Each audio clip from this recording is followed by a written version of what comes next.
pour Pierre Palmade, ce n'est plus qu'une question de jours. Placé en détention provisoire depuis ce lundi 27 février pour homicide et blessures involontaires aggravées, l'humoriste de 54 ans ira bien en prison. Hospitalisé au service de neurologie de l'hôpital du Kremlin-Bicêtre, Val-de-Marne, après avoir été victime d'un AVC, ce samedi 25 février, la question de son transfert à la maison d'arrêt de Fresnes se pose. Dans un communiqué de presse relayé par Le Parisien, le procureur de la République de Melun a répondu aux interrogations sur la compatibilité entre son état de santé et les conditions de détention. Jean-Michel Bourlès assure que le mandat de dépôt a été exécuté dans la foulée de la décision de la Chambre de l'instruction de Paris, rapportent nos confrères.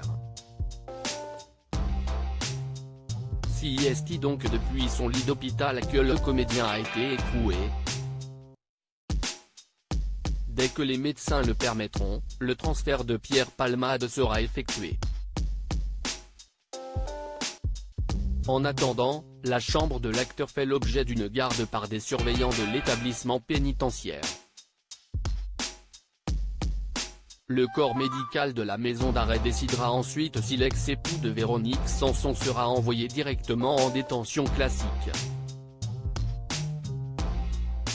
Dans ce cas, il pourrait être mis dans un quartier particulier en raison de son statut VIT.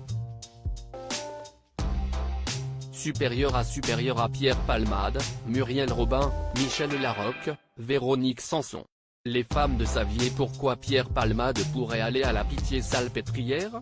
Une autre option pourrait être envisagée selon son état de santé, le transfert vers l'unité hospitalière sécurisée interrégionale, USI, de la Pitié-Salpêtrière, à Paris qui reçoit les détenus de Fresnes nécessitant des soins pour de lourdes pathologies.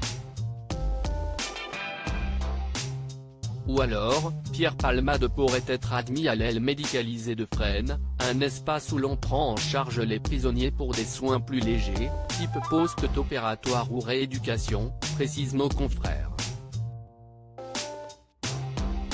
Pour rappel, Pierre Palmade a fait 3 blessés graves et provoqué la mort d'un bébé à naître de 7 mois en percutant un véhicule en Seine-et-Marne après avoir consommé de la cocaïne, le 10 février dernier. Depuis le soir de l'accident, l'ami de Muriel Robin est visé par 2 autres enquêtes en parallèle.